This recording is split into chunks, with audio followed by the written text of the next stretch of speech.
Sziasztok! Megnézzük, hogy mi újság a szeretett kedvessel, mi van vele, mit tudhatunk meg az ő jelenlegi helyzetéről, mi történik körülötte, vele, lássunk is hozzá. Tehát az a kérdés, hogy a szeretett kedvessel mi a helyzet, mit tudhatunk meg róla, mi az, amit megtudhatunk róla. Mi a helyzet ezzel a szeretett személlyel?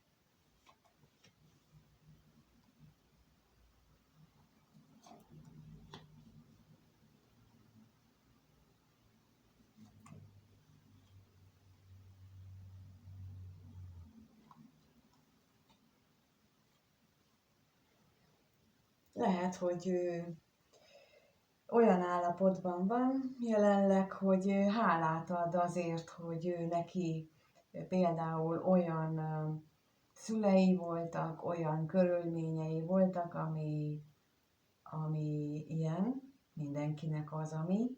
De jelenthet itt az özvegyasszony tulajdonképpen egy olyan személyt is, aki számára fontos, és azért ad hálát annak a létezéséért, és ebben az esetben ez vagy egy meglévő társ, vagy egy olyan személy, aki tőle idősebb, de számára nagyon-nagyon fontos.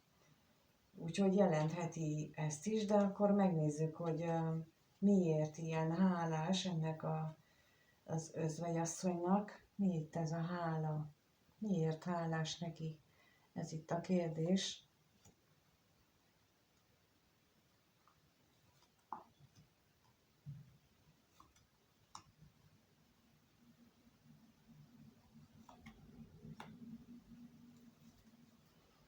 Lehetséges, hogy egyik verzió szerint, hogy például a munkahelyén ismerkedett meg vele, vagy a munkával, a másik verzió szerint pedig, hogy a munkával kapcsolatos ö, ö, hozzáállást változtatta meg, ahogyan eddig ő a munkáját megélte, vagy ahogy végezte, és annak az értékét,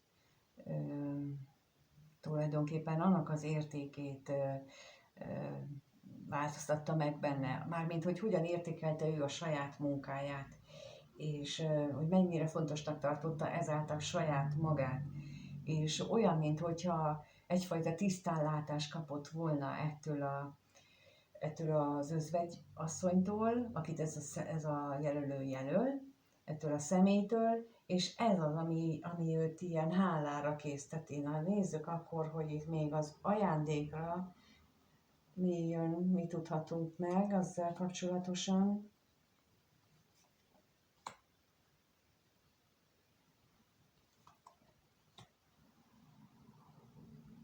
Lehetséges, hogy arra is ráeszmélt így a múlttal összefüggésben, hogy ő mennyi energiát tett abba, hogy stabil maradjon egy kapcsolata, akár veled, akár mással, és hogy ez tőle, és ez megint ezzel van összefüggésben, és hogy ez tőle micsoda plusz energiákat követel, tehát azért mondom, hogy itt a felső, vagy ebben a kirakott sorban az nagyon erősít annak a hála érzése, hogy ennek a felismerésnek a hatására ő mennyi mindenre rájött, és micsoda nagy szemléletbeli változás történt sok területén. Itt például a munkát éreztem, de itt például meg az ő kapcsolódását. Jó, akkor megnézzük, hogy hogyan gondol a nézőre ez a szeretett személy. Itt a kérdés most az, hogy hogyan gondol a nézőre ez a szeretett személy. Hogyan gondol a nézőre? Mit gondol vele kapcsolatosan?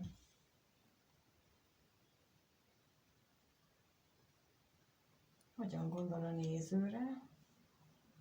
Milyen gondolatai vannak, ha rá gondol? Hogyan gondol, ha rá gondol?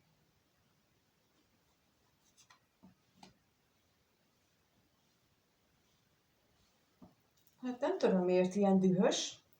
Vagy azért dühös, mert nem nagyon vagy az életében, és nagyon hiányol téged, és amikor pedig épp most jött rá, hogy milyen fontosak az ő életében a kapcsolatok, vagy azért dühös, mert nem vagy az életében, és ő neki van egy másik kapcsolata, ami viszont arra helyezi a fókuszát. Tehát mindenképpen úgy éli meg, hogy dühös, ha rád gondol, de nem rád a dühös. Nem rád dühös, hanem egyszerűen az életre dühös, magára az életre haragszik. Na nézzük itt a bosszúságot.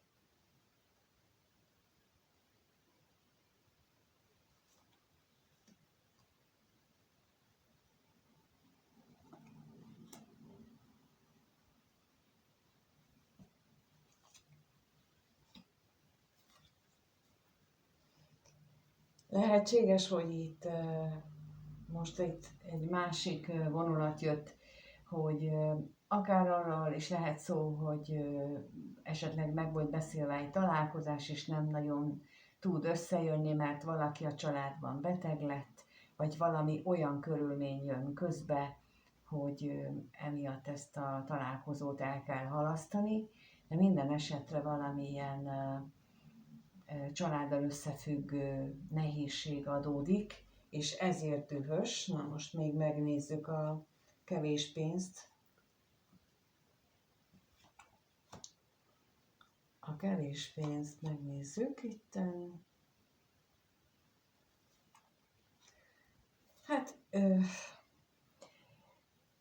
igen, nagyon-nagyon szeretné a találkozást, nagyon-nagyon élvezni, boldog lenne tőle, hogyha veled lehetne, ha megélhetné ezt, de kevés az esélye annak, hogy ez megtörténjen, és ezért olyan nagyon dühös, mint mondtam az előbb, hogy valami olyan, akár betegség a családban, vagy akár program módosulás, ami aztán az ő terveibe mondjuk beleszól, és ehelyett ő neki másra kell figyelni, mint amit ő tervezett, úgyhogy itt azt láthatjuk, hogy ha rád gondol, akkor ilyen gondolatai vannak.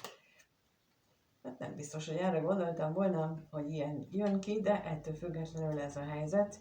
Megnézzük egyébként akkor, hogy mit érez iránta. Szóval a kérdés az, hogy ez a szeretet kedves, mit érez a néző iránt, mit érez a néző iránt, milyen érzései vannak iránta, mit érez iránta, mit érez a néző iránt.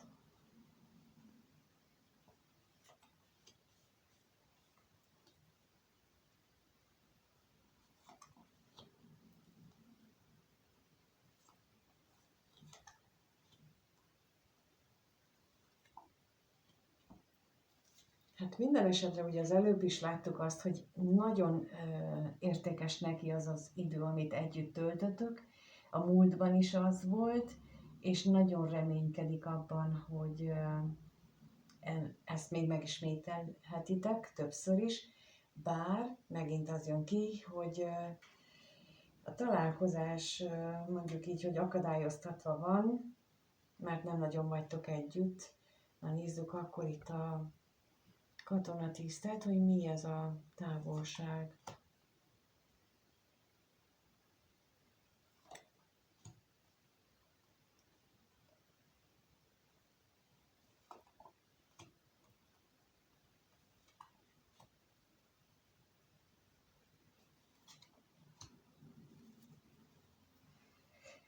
Hát itt megint az, hogy nem tudja, megint az előbbi, ami kijött, hogy a látogatással összefüggésben az a bizonytalanság mutatkozik meg, hogy nem tudja, hogy most mi történik, milyen nagy szerencsének kellene történni ahhoz, hogy mégis összejöjjön ez a találkozás, és ő valahányszor magában néz, állandóan sajnálgatja magát, állandóan úgy éli meg, hogy jaj, én szegény, hogy mibe sodródtam, és nem úgy éli meg, mint ahogy itt is mutatják, hogy nézhetné ezt úgy is, hogy oké, de ezt hogyan tudnám helyrehozni, vagy hogyan tudnák ezen felülemelkedni.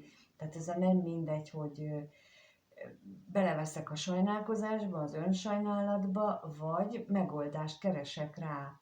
És a kettőnek teljesen más az energiája, és ha én beleveszek az önsajnálatba, akkor nem tudnak az égiek segíteni nekem.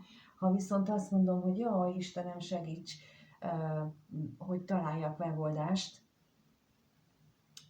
és akkor ez így nem azt jelenti, hogy ellentmond, amit szoktam mondani, hanem ez azt jelenti, hogy tényleg kérek segítséget. És nem mondom meg, hogy milyen segítséget kérek, csak azt, hogy találjak megoldást, és akkor ők majd segítenek. Szóval itt ez a lényeg, hogy a kettő között talán érzitek a különbséget, hogy az egyik esetben esélyt sem adunk arra, hogy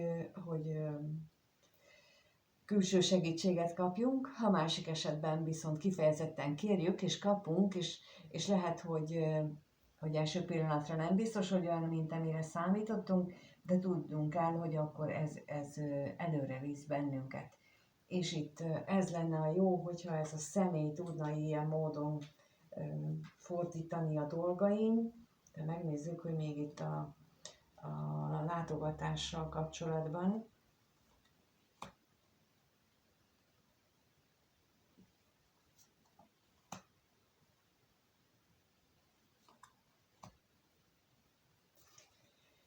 Elképzelhető, hogy itt vita, veszekedés is volt, vagy lesz, vagy fél attól, hogy akkor ebből már megint vita lesz, esetleg közted és közte, hogyha nem lesz találkozás, és akkor fél attól, hogy vagy legalábbis megfordul a fejében, hogy akkor ez vajon elmérgesíti-e a kettőtök közötti kapcsolatot, vagy valaki mással lévő kapcsolatot, de minden esetre mondom, hogy ő benne alapvetően nagyon-nagyon pozitív érzés van veled kapcsolatban, a múltban is, meg most is, és reméli, hogy ez így marad a jövőben is, de pillanatnyilag a legnagyobb problémája, a legnagyobb fejfájást az okozza, hogy hogyan lesz meg a kettőtök között a találkozás, hogy lesz-e, tudtok-e találkozni egymással.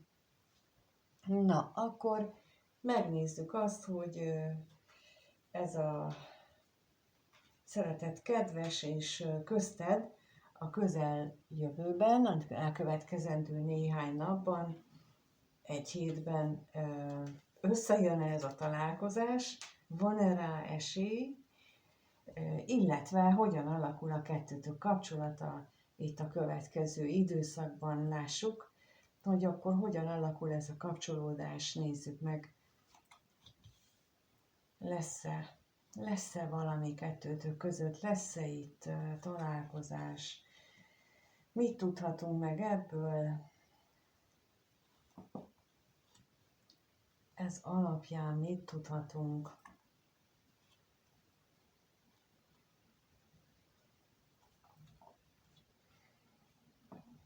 Lehetséges, mint az előbb is kijött és mutatták a lapok, hogy valakinek a betegségeit akadályozó tényezőként lehet. Akár az övé is valamilyen betegség közbe jöhet, akár valaki más is.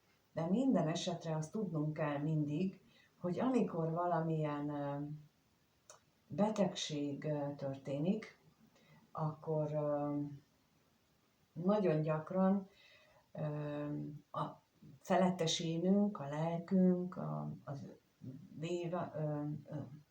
őrangyalunk, a védő angyalunk akar nekünk szólni, hogy valami nem jól, nem úgy történik, ahogyan az jó lenne, ahogyan azt mondjuk ott fönt az égiek elgondolták, eltervezték a számunkra, és ezen jó lenne változtatni. És aki erre kapásból azt mondja, hogy nem lehet, annak csak azt tudom mondani, hogy ez a hozzáállással biztosan nem is lehet. Én tudom mondani, hogy de. Nekem csodás gyógyulásaim történtek azután, hogy itten ilyen teljesen más módra átálltam. Nem mondom, hogy önként, de de ezt meg lehet előzni, és itt is azt látszik, hogy itt az égiek valamiféle lebetegedést idéznek elő, és mondom, nem biztos, hogy nála, lehet, hogy a környezetében valakinél. Ez a lebetegedésnek a másik oka még az szokott lenni, amikor túlhajszoljuk magunkat, és ez mondjuk stresszben nyilvánul meg. Most például ugye itt van mögöttünk az ünnepi időszak, amikor elvileg tudtunk volna pihenni is, de bizony vannak, akik arra használják ezt az időszakot, hogy kimaxolják a bulizást, a családi jövés-menést, és borzasztó fáradtan kezdik el az újévi munka felvételét, mert hogy ahelyett, hogy kipihenték volna magukat, mondjuk ezt várták el. És itt megint azt tudom erre mondani, hogy sok gyerek, sok család tagnak a sütés-főzés azt másképp is lehet megoldani, csak nekünk kell rugalmasnak lenni, hogyha ez ilyen nagy kifáradást okoz, illetve ilyen stresszes megélést okoz, akkor ne várjuk meg, ameddig az égiek úgymond lebetegítenek bennünket, hogy hello, adunk egy szünetet, mert te magadnak nem adsz, és gondolkodjál már el, hogy mi történik. Na például egy ilyen kisebb baleset, vagy nagyobb baleset például, az is lehet, vagy egy ilyen gyors lefolyású nátha, megfázás, influenza, akármilyen másik vírus, ez mind erről szól, hogy gondolkodjál el, hogy vajon mit csinálsz mostanában, mert nagyon fontos. Én nekem egy ugyanilyen betegség időszakában jött ugyanez a felszólítás, hogy akkor tessék gondolkodjál, mert addig nincs gyógyulás, és amíg nem gondolkodtam el mélyen, addig nem is történt semmi. És ezt, amit most mondtam, ezt később tudtam meg, hogy ez így van, mármint, hogy ez ezért történt. Én akkor csak azt tapasztaltam, hogy segítséget kértem, hogy valaki segítsen, mármint az égiek közül, és itt az látszik, hogy itt is valami ilyen közbeavatkozás történik, mert láthatóan itt az érzelmeknek nagyon nagy jelentősége van és lesz a jövőben is. Az ígéretek megtartásának is nagy jelentősége lesz, de azt nem lehet megtenni, hogyha közben valaki beteg. Akkor megnézzük itt a betegséget, hogy erről mit tudhatunk meg.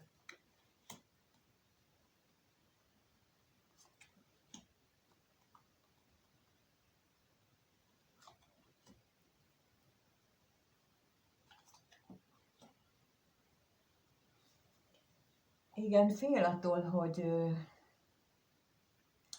itt azt hiszem az előbbire megint a visszautalása, fél attól, hogy ez a váratlan, ezek a dolgok, amelyek itt történnek, azok nagyon mélyen megbántanak téged, nagyon mély sebet okoz általa, de nézzük akkor a levélre, milyen információ jön.